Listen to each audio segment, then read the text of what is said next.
Okay, so this will be the first in a series of 4 videos. The next 3 will be the other 3, this being number 1, obviously.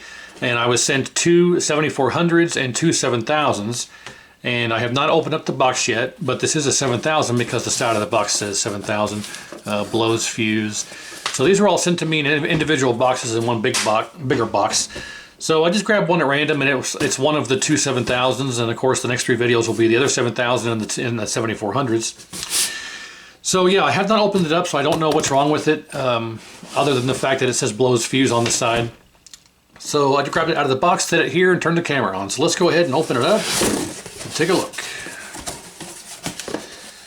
Okay, blows fuse was capped. Wire to focus not connected. Well, that won't cause a fuse to blow, but we'll take a look. It was rather haphazardly thrown in here, but that's okay. And we've got what looks like a nut here. I'm just a squirrel looking for a nut.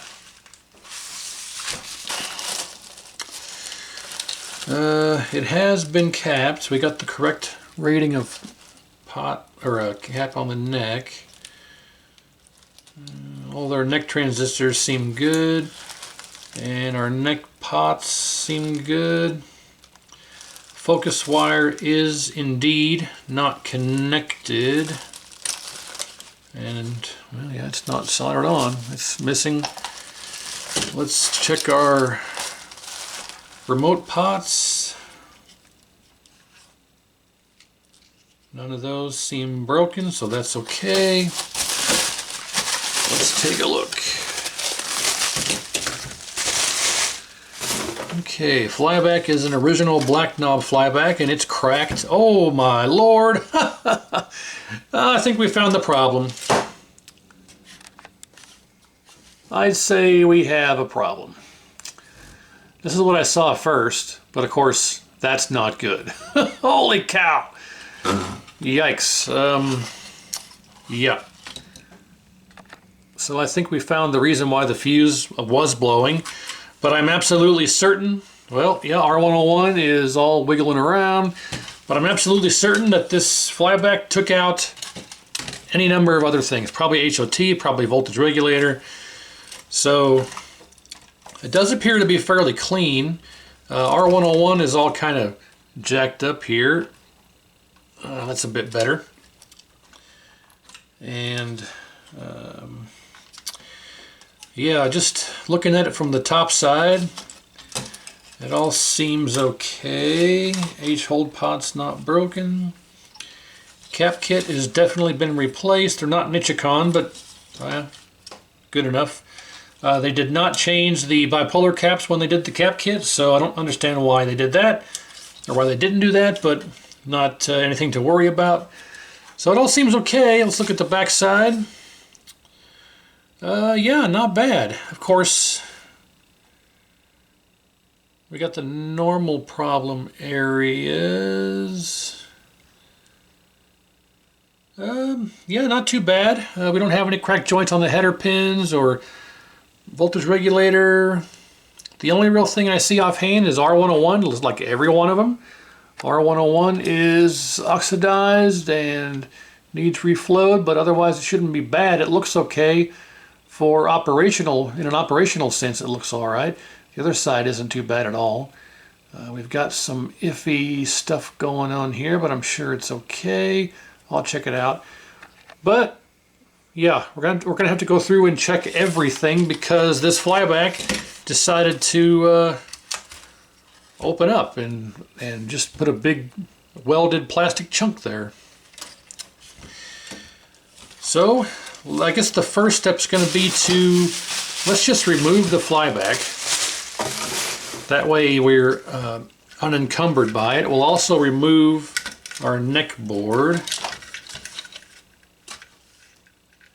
There's a connector on the neck board, a connector on the main chassis, and then usually this one has the ground, the frame ground. There's a ground that comes off of here and supposed to go to the frame. Not every 7000 has it. A lot of people will just cut it off.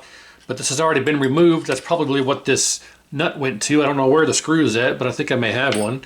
So normally you have to take this off. It's already off. We take this connector off here and this connector off of here, and we disconnect our G2 wire from the flyback, and that should completely free up our neck board. We can take that off and set it aside so it's not in our way. Our remote board, we can disconnect that so we don't got to worry about accidentally possibly damaging one of the caps. And we can take a zip tie and zip tie the corner of this. I like to zip tie the corner so we don't bend the wires back and forth and possibly break wires off at the chassis. So we don't have to worry about that by putting this zip tie on here.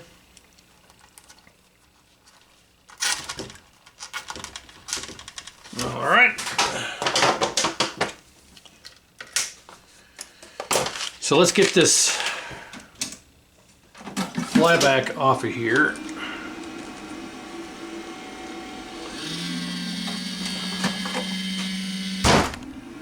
I'm warming up my desoldering gun over here, the one that's broken but still works. So I'm not going to replace it until it actually stops working, even though it's all wonky and broken. But for now, it's working. So we're going to just kind of still use it until it doesn't work anymore. So we'll leave that there. Okay. Yeah, and I've got my circuit breaker system here. So this is a 2 amp circuit breaker to go along with the 2 amp fuse that's supposed to be in here. You can see 2 amp slow blow. So what I do is I just take this 2 amp circuit breaker and I just clip the leads on here like so. And then we power it up, and if something is still shorted, the breaker will, I'll just take it back off of here. The breaker will pop. I can just reset it, and it works really well. And you don't gotta, putting this in here saves you a lot of time and effort when it comes to blowing fuses. Of course, if you find the problem and then replace the fuse, it shouldn't blow, but in case something else is bad that you missed or something else is wrong that you don't normally check, yeah, that will save you some effort. And for some reason, all of our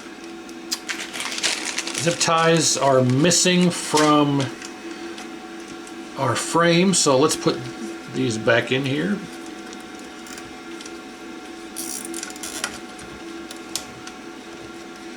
Okay.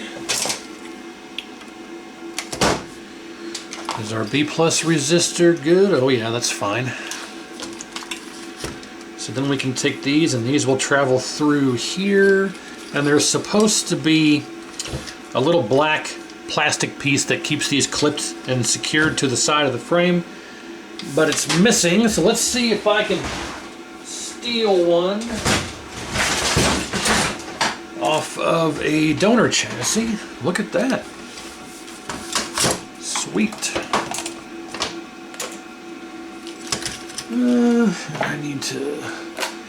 I completely forgot I was supposed to send one of these out to somebody who asked me if I had one. Now that I see that I have this here, I'll have to remember to do that.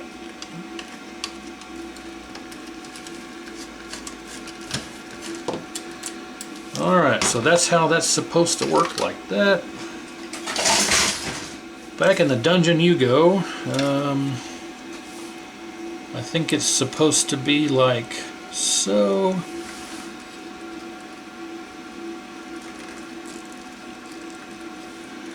That through there. There we go. How about it? Not sure why someone felt the need to do that, but they did it. And I have undone it. Alright. So now we're sufficiently warmed up. Let's go ahead and get this solder out of here.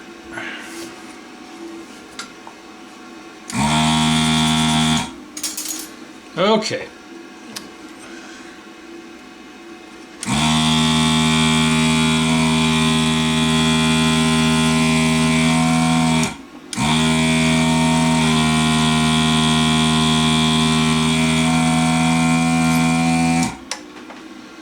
Ah, dang it. I gotta fix this thing real quick. There we go.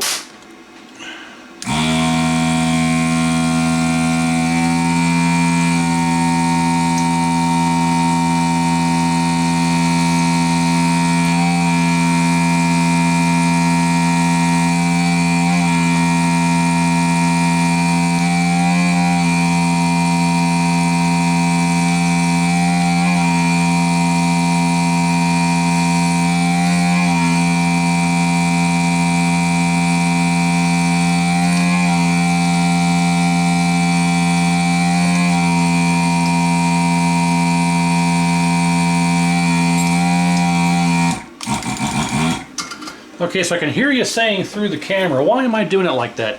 Why am I using the actual soldering iron and not the desoldering gun? Well, that's because the surface area of this gun is only right there on the tip. It doesn't transfer enough heat to melt any of this. So I use the actual soldering iron to heat up the pad and then use the desoldering gun to actually suck it out. So it's much quicker, much faster, and much more efficient that way. Now if you're using this to, let's say, remove a chip. Let's say I was removing this IC1, I think, or IC2, I think it's IC1.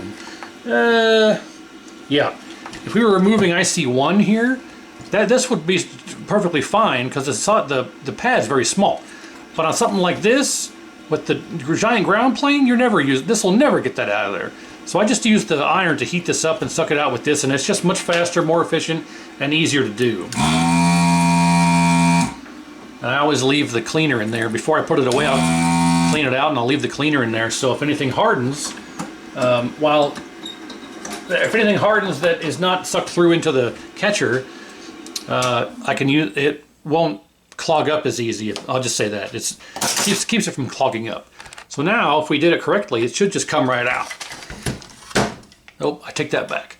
We got to take this screw out of here, and then we have to kind of cut that plastic. Normally, you would have to take this. You know what?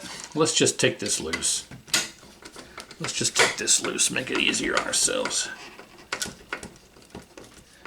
Well, I can't. It's not coming out. So we'll do it the old-fashioned way and just cut this plastic piece here. If I can see what I'm doing, there we go. Okay, and you'll see why I did that here in a minute. There it is. Wow, a lot of crap fell out of there. So there's a tall plastic piece that screw screws into, and you can't get this out unless you move the heat sink. So we just reach in there with some cutters and cut that plastic, and then it should just come right out. That easy. Well, that's fine. Okay. All right, so let's get rid of all of this. Here's our flyback that we absolutely know is bad, so we're going to just take this and throw it in the garbage after I clip off our G2. We're going to need this connector for our new flyback. In the garbage, that one goes. So now, I'm going to turn my fan on here to get rid of some of these solder fumes. I should have a extractor, but the fan works fine for what it is, for what I need, until I can get an extractor. Between you and me, I'm not worried about it. All right, so let's go ahead and start with the basics. We'll start with the R103.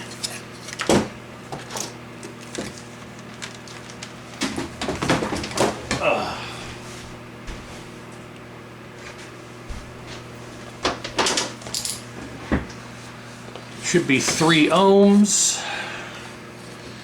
That's going to be these two. R103 is this guy here, that big ceramic. Should be 3 ohms, and we're reading 3.2. Good enough. All right, now let's check our rectifier diodes.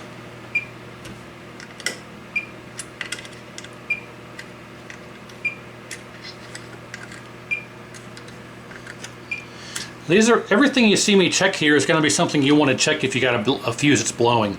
Obviously, we found the most likely problem here immediately, but if it's not apparent, if your flyback seems to be fine and you can't visually see anything that's apparent as to why the fuse will be blowing, this is everything I'm going to test here is what you'd want to test in that situation. So, okay, we got R103 rectifier diodes. We got R104 should be 15 ohms, and it is. R101 should be roughly, sometimes it's anywhere between 4.5 and 6.8 ohms. And R101 is this guy here, and we have,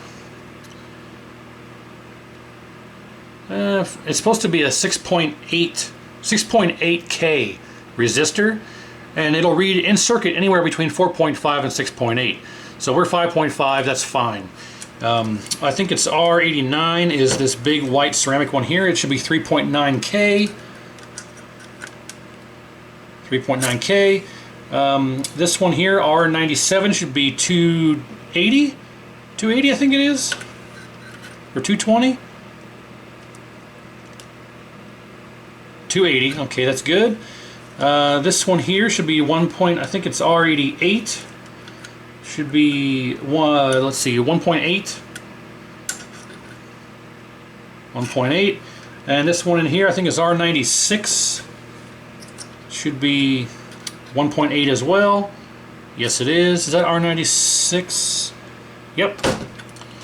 So that's correct. So this resistor here, this resistor here, and this resistor in here, the pink one, are both 1.8. So all of our resistors, our diodes, R103, that all checks good. So let's check our C38, which is our horizontal width cap. That's this one right here.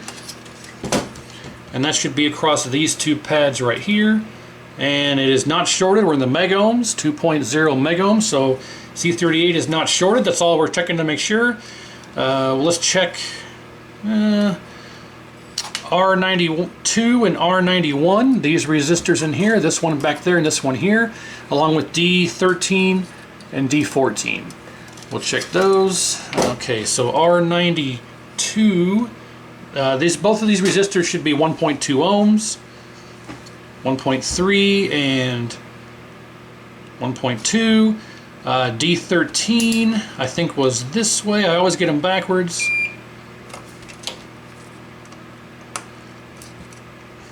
There we go. So there's D13.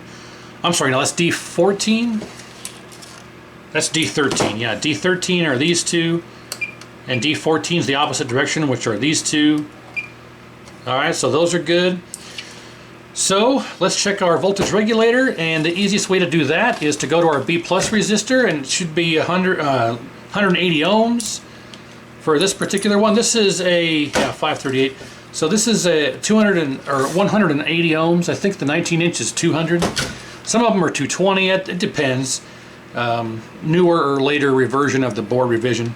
So 180 ohms. If we go across here, our resistor, 1.1 ohms. Our voltage regulator is shorted. Easiest and quickest way, because there's two different models. There's the tall one with 5, well, they're both 5 legs, but you only use 4. There's the tall version and the wide version. Regardless of which version you have, the easiest way to test is to go to the resistor. It should be, 180 ohms, 200 ohms, whatever it is, 200, 180. We're 1.2 ohms. Our vertical, I said it again, our voltage regulator is bad. So, if you actually have the tall one here, you want to go across pins 3 and 4 with your diode. So I think is it 3 and 4? I think pin 3 with the negative, it's pin 1, pin 2, pin 3. If we go pin 3 with negative, pin 4 with positive, it's shorted. Now normally you'd read your diode across there. We'll check again later, but pins 3 and 4 are the pins 3 and 4 are your blue and red wires. What the blue and red wires go to, pin 3 and 4. Now if you have the wide one, it's pins 1 and 4. The wide voltage regulator, the blue and red wires to the resistor go to pins 1 and 4. And this one, the tall one, is 3 and 4. So we know for a fact if we go across 3 and 4, just like the resistor showed us, short. So we know we have that problem. I'll bet you our HOT is also gone. So the HOT is this position here to here, shorted, and it's also going to, because the HOT is shorted, it's going to, our critical safety caps are also going to read shorted. Now this is, sometimes you have a K7000 that has a 4-post. There's a green or blue 4-post. It's one cap with 4 legs. This has a separate C39, C36 and C69. But I bet you they also read shorted because of the HOT. That one's okay. There you go. So, yeah. So now the question is the HOT shorted, or is our C69 or C36 shorted? So what we have to do, we know for a fact our voltage regulator is shorted, but we don't know if it's our HOT causing the C69 to read shorted, or C36, or if it's the vice versa, where one of these two are shorted and HOT is good. So we have to remove the HOT from the circuit, and we definitely have to remove the voltage regulator. But from our testing here, I guess we forgot to do D18. D18 is this diode in here. There's a diode right across here, across the yoke connection. And the negative goes this way. So if we go negative here, positive here, D18 is good. So the only thing we found, just like I suspected, was HOT and voltage regulator are both gone, which is almost always the case when you have a shorting flyback. Now sometimes I checked all these components here, 91, 92, and D13, 14, because when you have a flyback that's shorting to the frame or just shorting in general, a lot of times it'll take out one of those two components, R91, 92, D13, D14, and that'll cause vertical collapse. And if D13 or D14 is bad, it could cause the chassis to be dead and do nothing. So I always check those anyway out of habit. So if you have a shorting or blowing fuse, I would actually check everything that we just checked. But a lot of times with the shorting flyback, you'll have HOT and voltage regulator, just like this instance right here, which is what I think I said at the very beginning after finding the flyback shorting. So I guess in this instance, we'll take out the HOT and the voltage regulator and then see if we no longer have a short across our critical safety cap, which I think was this way. Yep. So again, I should have left the desoldering station running in hindsight, but that's okay. We'll just wick this out real quick. Not a big deal.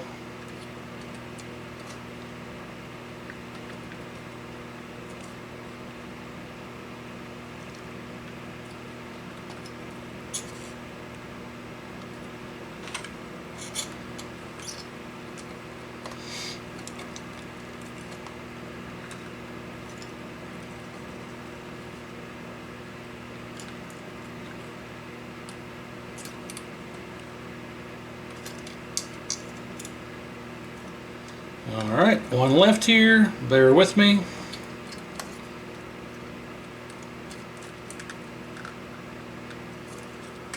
Alright, so just out of curiosity here, I wonder if we still have, yeah, it's still in circuit here.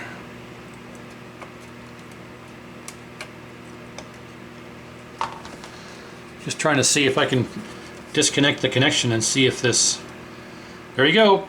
Oh, no, I wasn't on the right pad. Still shorted. So let's go ahead and just take the HOT out. Because, like I say, the HOT could be fine, and it could be the critical safety cap, C36, that could be bad. Or C69. One of these two caps in here could be bad because they're on the same circuit as the HOT. So we have to remove one or the other. And since the HOT is the most likely candidate, we'll just take it out of circuit.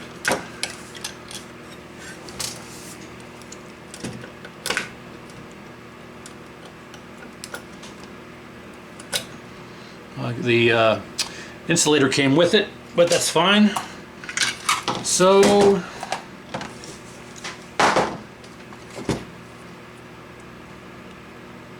there you go. No, our short is gone. The short is gone. There's our diode, and then this one. Yep. So HOT. Let's take our insulator off. And our HOT is a goner. Actually, you know what? Let's put this back over here. Alright.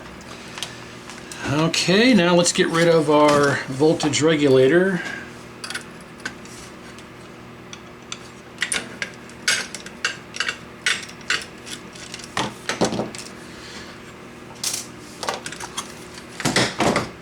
Just hit the east side of the LBC on a mission trying to find Mr. Warren G. Seen a car full of girls, ain't no need to tweak. All your skirts know what's up with 213. So I hooks a left on 21 and Lewis and brother shooting dice, so I said, let's do this. I jumped out the ride and said, what's up? Some brothers pulled some gas, so I said, I'm stuck. On to bigger, better things than some horny tricks. I see my homie and some suckers all in his mix. I'm getting jacked. I'm breaking myself. I can't believe they taken Warren's wealth. They took my rings. They took my Rolex. I looked at the brother, said, damn, what's next? This DJ, he gets down mixing records while they go around to the hip, to the hop. He just don't stop producing funky tracks till it makes you drop.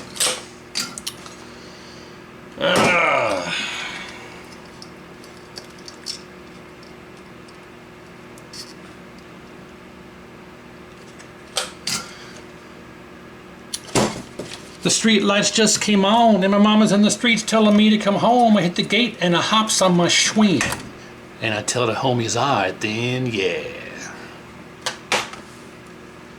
Okay. Pins 3 and 4.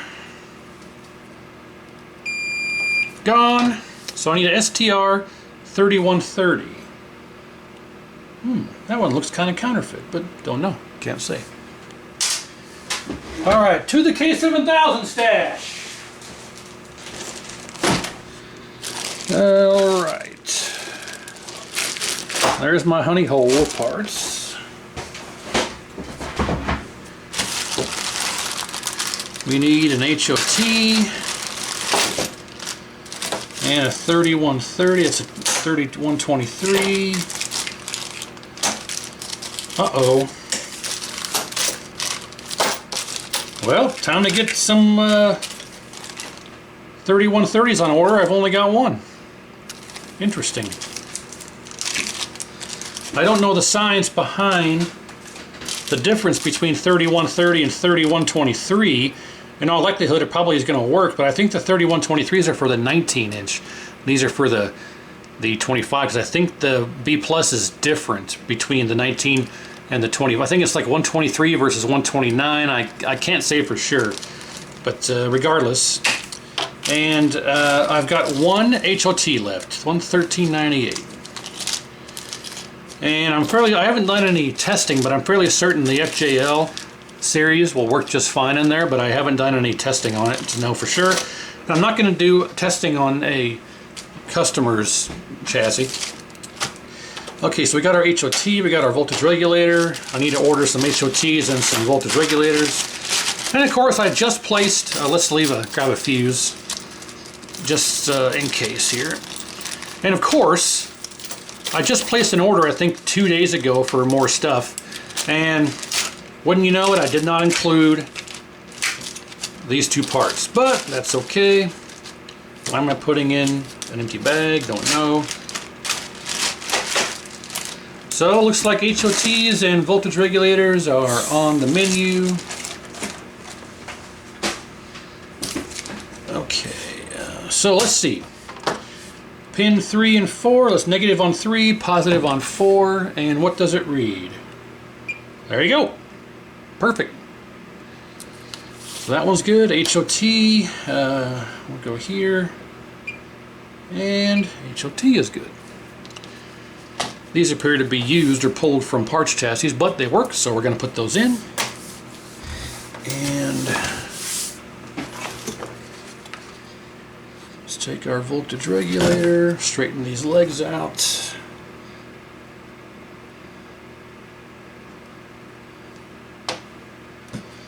All right.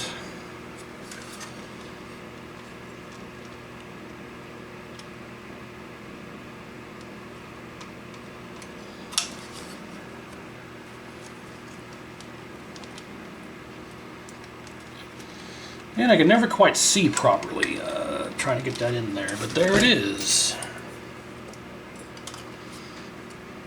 Let's get our insulator installed and our screw.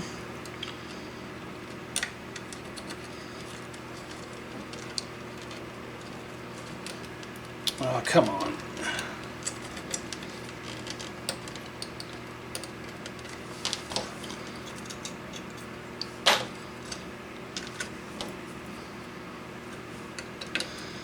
The never-ending story.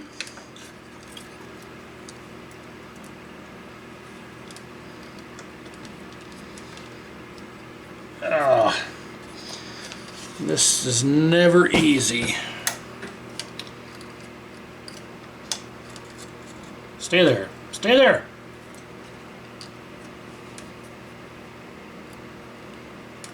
There we go. Straighten that out. And I think that'll do. That'll do, pig. That'll do.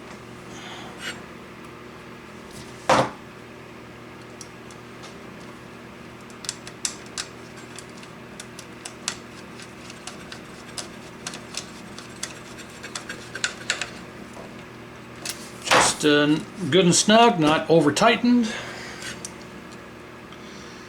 And we gotta kind of bend this a bit. That should work.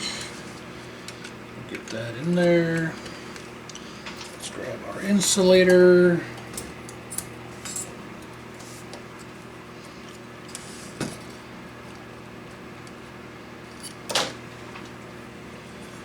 And our screw. Oh, come on, you rat bastard.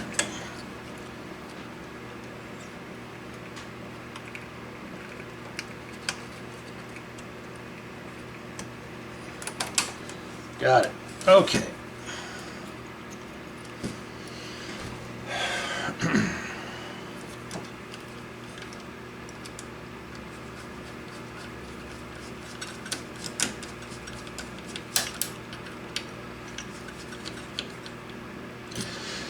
All right.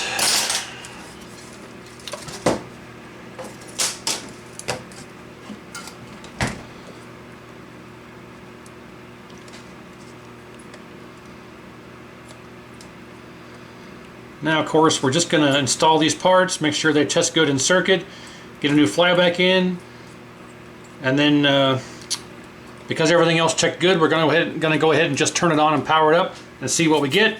I'm not worried about reflowing or anything until after we verify that it's working, because there's not really any reason to until that point. It's already had a cap kit, so if it does power on and we can get it running, I'll do the reflow and everything, and then do some final testing, and we'll call it good. Well, I'll let it run for a while like I always do.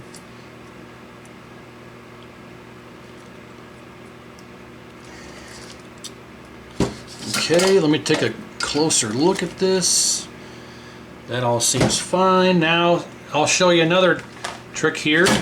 Since we changed out our regulator, we can go back to our resistor, and it should be 180 ohms. There you go, 184. So that's just the easiest and quickest way to test your voltage regulators across that B+ resistor. And so we're soldered in with our regulator, we're soldered in with our HOT, and does it test good in circuit? It does indeed. We have our diode across here. How about across here? Yes, we do. Okay, let's get our flyback installed. How many do I have? 1, 2, 3.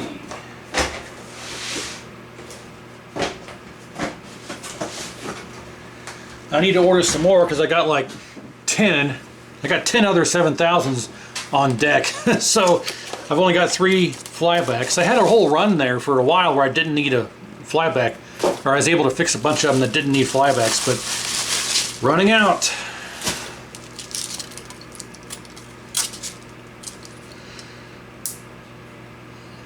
I always break these clips off because they never line up, and it makes it so much easier to install it. So let's inspect things in here before we do this. Yeah, that all seems okay. And the new flybacks come with the full screen pot all the way down, so we will turn it up just a little bit. That should work.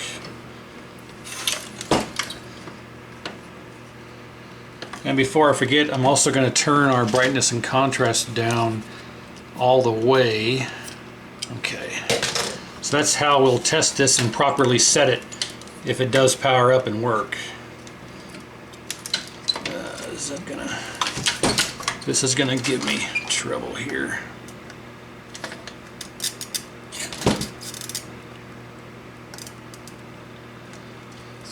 Sometimes you gotta bend this cap out of the way to get that flyback to fit in there. Kind of slightly off to the side.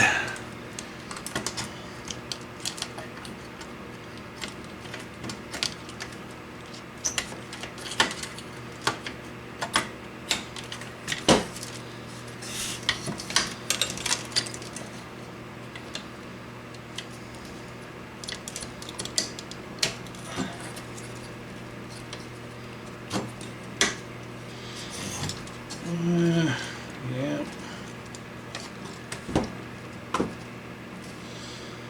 All right, there we go.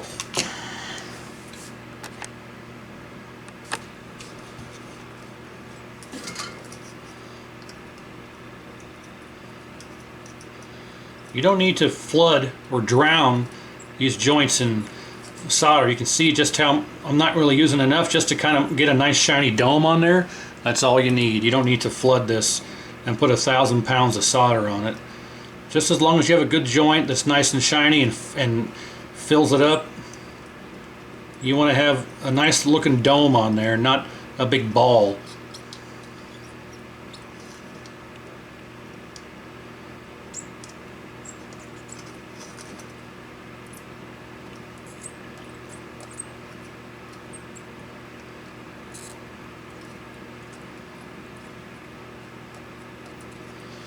There you go. So of course it needs to be cleaned, but that's what your joints should look like.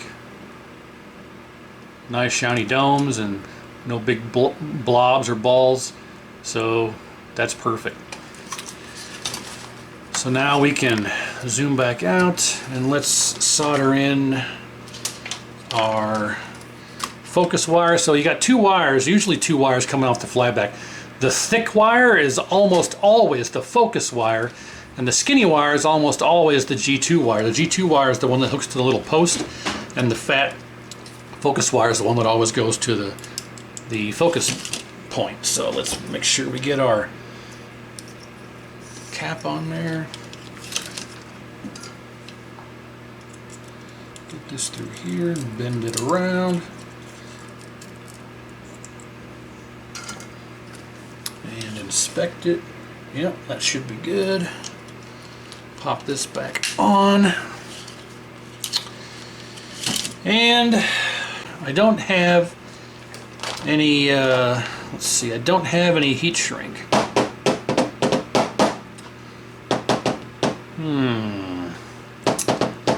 I don't have any heat shrink, so how am I going to do this? I think I'm going to have to get some heat shrink.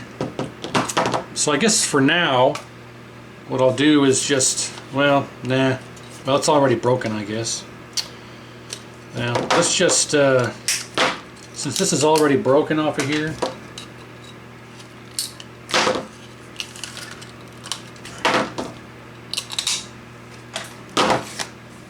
let's go ahead and just solder our G2 wire right to the pin. And you are right here. So let's just solder our G2 wire right to the pin. This is just temporary, don't bite my head off. So that's correct. So we got it soldered to the pin on the back side where it's supposed to go. So that's just temporary, don't yell at me. And our ground wire seems like it's about to break off. So let's grab some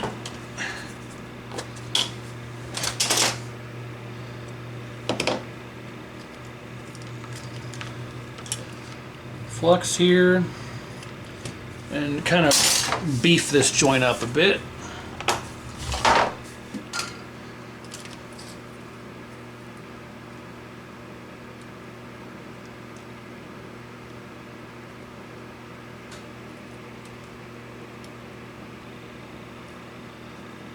Okay, I can't even see what I'm doing, sorry. So that's better. All right, so I think we're ready. Let's get on a tube, see what we get. Well, here we go. I got everything hooked up. Anode, neck, yoke, ground, video, power, remote board. And we have our circuit breaker installed. Oh, sorry. We have our circuit breaker hooked up, ready to go in case something does happen. But we tested everything that would normally cause a fuse to blow. So I'm confident that we'll be good. I have not turned this on yet. I want you guys all to share the knowledge with me in case something explodes or blows up or pops. We can all share together in that experience. So, but yeah, I'm fairly confident it'll be okay. So let's see. Nothing to it but to do it. We have contrast and brightness turned all the way down. Our flyback turned slightly up. So let's just see if it even turns on. Then we can worry about adjustments. So here we go. 1, 2, 3. Dead. DED dead. power is hooked up. I am plugged in. We've got power on our PCB, but nothing on the chassis. Very interesting. I've got a connection on the... As our breaker pushed in, our breaker's pushed in, we are connected on the fuse holder. Interesting. Let me do some testing here. Let me turn this back on again. 1, 2, 3. Nothing. You can see I've got PCBs running. Nothing. Power is connected. And we have the breaker on the fuse holder. Well, let me try some things and we'll see. Hold on. So I'm fairly certain I found the problem here. So we know it was completely dead. It did nothing. So I took the chassis out of the tube and just kind of set it up on its side so I could test some voltage points, take some readings on the various points. When I did that and turned it on, it fired up. But I went ahead and turned it off immediately. Like my hand didn't move maybe, I don't know, 6 inches from the power switch up here on the test bench before I turned it right back off again because it was sitting up kind of precariously, and I wanted to turn it on to take some voltage measurements, but to my surprise it came right on. I'm like, oh, so I turned it right back off, set it back down in the tube, turned it back on, and it was dead again. So I was like, okay, I'm dealing with a cold solder joint or cracked joint, whatever cracked pad. And I was like, oh, that's not going to be fun. So I verified it's something to do with the cracked solder joint or cold solder or bad pad, what have you. So I started with R96, or I'm sorry, R101. R96 is over here, this one right here. R101, the culprit that is always burned up. So if we look here,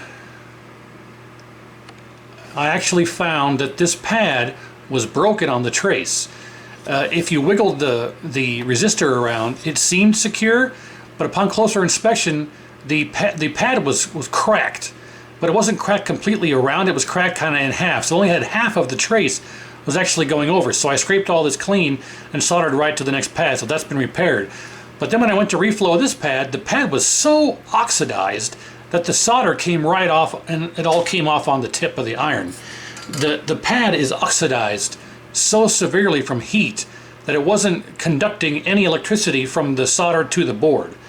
So if we look here, let's just take this side out. So I just went to reflow it.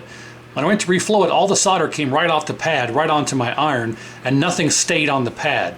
So if we just take this out of here, really? There we go. Okay, now let's just clean this off with the fiberglass pen.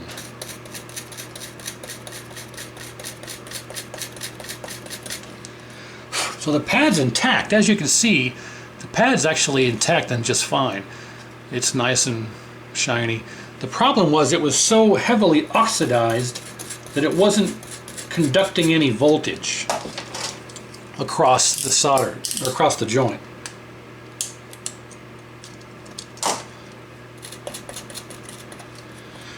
So now, if we were to put this back through here,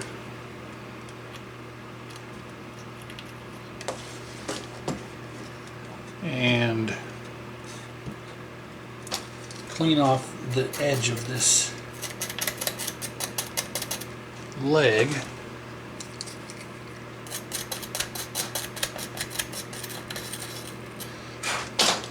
let's solder that back in place, and I'll bet you dollars to donuts it powers on.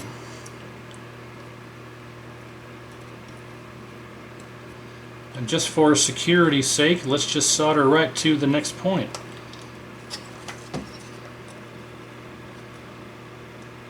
There you go. Now we don't got to worry about it ever again. It's secure on this side, secure on that side, and if I was a betting man, I'd say that that will do it. So I'm confident that was our problem, so let's get it back on the tube and try again. Here we go. Alright, take two. Fairly confident that was our problem. So let's go ahead and turn it on. Count to 3. 1, 2, 3. Yes! Oh, what's that? I thought I heard something kind of spark. Oh, well, that's not good. See it jumping around? It's not making any weird noises. But I have contrast and brightness all the way down. Flyback. Ooh, listen. Can you hear that? Listen. Oh, no, I turned the flyback down. I heard more of that sparking noise.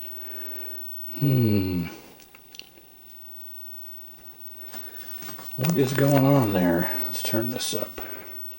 Black level. I have no control over brightness. Brightness control does nothing. Contrast does nothing. I think we have a problem with IC1 there. That chip right there may be bad. Oh, there it went. I heard that click again. Oh, tick.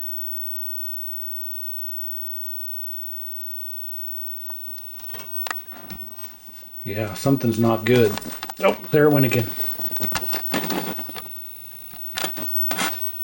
Oh, but now I have an image. Look at that. Vertical hold. Right there. Oh, I do have brightness. There's brightness control. There's contrast. I do have contrast and brightness control. But we've got either a shorted red gun. No, we don't. I'm sorry, not the gun. The tube is fine.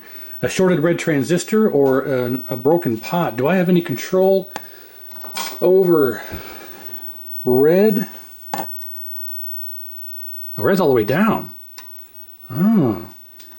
If I turn red all the way up, nothing changes. That's the drive. That's the cutoff. We absolutely either have something wrong with we have a shorted transistor down here. We have a shorted transistor up here. Oh, what is that? What is making that noise? Do we have something wrong in the neck socket? Nope. Huh. Something's making that clicking, arcing noise. I don't know if it's coming through on the camera or on the video, but it is running and operating, and I have brightness and contrast, but we're way overdriven on red. Let's see if focus can adjust here. Oh yeah, that's good there. Nice. Well, we have a shorted red transistor or something shorted in our red circuit. And it could be IC1, it could be any of these transistors, it could be any of these transistors or something else going on. So let's see if we can figure that out. Okay, well, found the pretty obvious problem. Our red transistor on the neck is shorted. So if we look here, it should be red, green, blue. There's 3 transistors here, red, green, blue. And if we go to the red one, not only is it shorted, but look at the traces here. I should have inspected this, but I didn't. You can see that all of our traces are basically, they're not broken, they're still intact, they have good continuity, but they're all lifted and it's wobbly. But the other 2 are just fine. This one, and this one. This one, not only are all the pads lifted, oh, sorry, but if I actually check this, you can hear my meter's in diode mode. If I touch my leads, we got continuity. If I go to here and go to the emitter, shorted. And what I believe is the collector, shorted. Now if we do the same thing on the green, we get, there's our voltage drop, and there's a 0.9. If you go to this one, you'll hear it. There's our voltage drop, 0.5. There right here is 0.9. Go back to this one, shorted. So our red neck transistor is shorted. So if we just take this out of here, maybe easier said than done.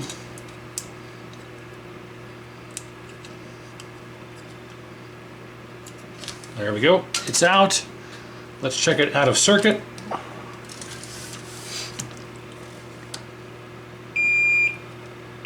That's a goner. Fortunately, I have other ones. So let's clean these pads up here.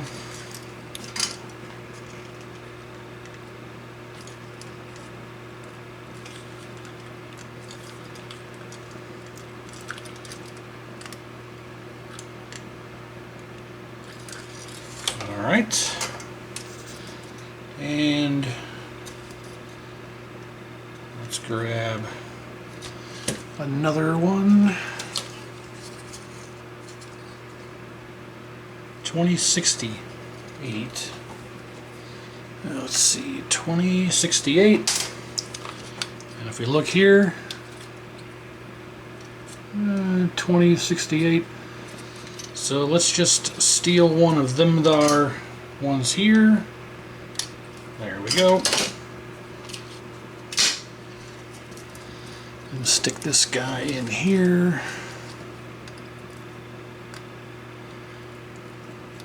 Actually, I had that backwards. This is the collector. It's emitter, base, and collector. So collector to emitter and base were short. But let's go ahead and solder this one in here. I should check it first, but if it was bad, it wouldn't be in the other neck board. Okay.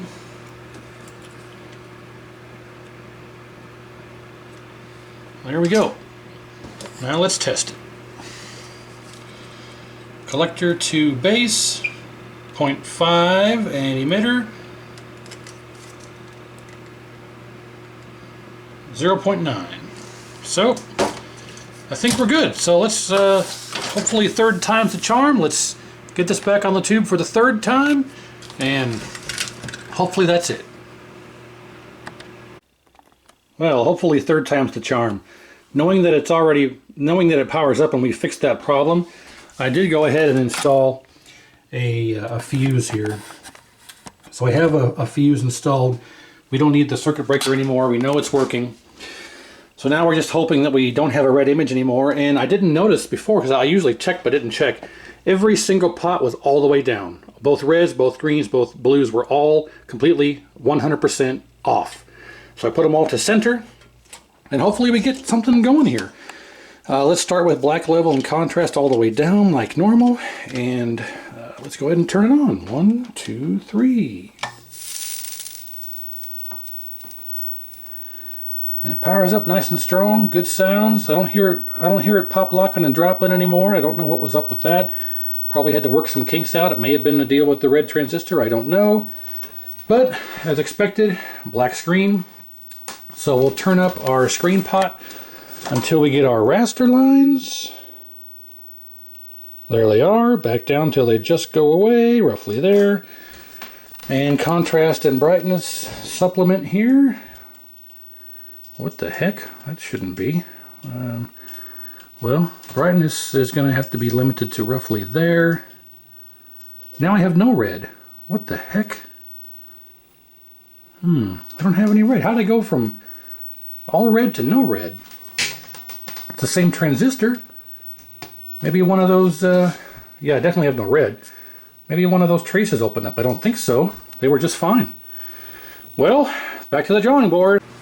Alright, so a lot of things have happened here. I think I found the problem, but I haven't tested yet, because I always like to do things live on camera. So I found a broken pot. However, it's not broken. I also, just for temporary, I installed this connector here because I got tired of having to shove these bare wires into my connector here for power. So I just grabbed an extra connector I had and wire nutted it on here just so we can test it a little bit easier. So that's also different. But the problem I found was on the neck board. Our red drive pot was bad. Now, it wasn't broken, but it was broken. What I mean by that is I've never seen this before, ever. In all these years, it's either working or broken. But if we look here, you can see that this leg wobbles around here. So the pot's intact. It's not broken. It's just the contact here, that little black trace that goes from the solder pad to the pot is broken underneath this solder joint because the whole leg wiggles around here. And I didn't find this. Visually, it's not broken. And when it's secured in the chassis or in the neck board, it doesn't move. It wasn't until I took my multimeter and tested this. It's supposed to be a 200 ohm pot, but it reads 3.6K no matter what you do in circuit. Out of circuit, it's just open. between the center pin and here, it's just open completely. But in circuit between the center pin and this leg is 3.7K, and no matter what you turn, nothing happens because this is broken. I've never seen this before ever. It's usually snapped and broken, or it doesn't, or it's good. I've never seen one like this that has a leg that's loose that broke internally behind the solder joint. So pretty sure that's our problem, because now when after I installed this one from my donor 7400 neck board, it's a 200 ohm, as you can see. Now it reads 100 ohms between, I haven't cleaned this up yet, sorry. But between this point and this point, it's 100 ohms. This one is, for the green's 94, this one for the blue is 96. So they're all dead center, and so I'm pretty sure that's going to fix our problem, and we can get this thing 100% complete. So let's get it back on the tube and try yet again, see what we get. Well, is this fourth time? Fifth time? I've lost count. Let's just say fifth time is the charm. How about that? So yeah, we had the shorted transistor, which gave us all red. Then we ended up having no red because it turns out we had a bad red drive pot. So now we got that changed out. Hopefully it works now. So let's see. Fingers crossed. 1, 2, 3. All right, comes on. Do we have red? It's too early to tell, but I think we do. I can see it. I can see the red. I think we're good. Outstanding.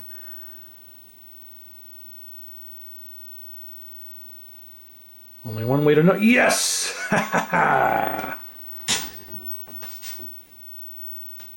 Beautiful. There it is.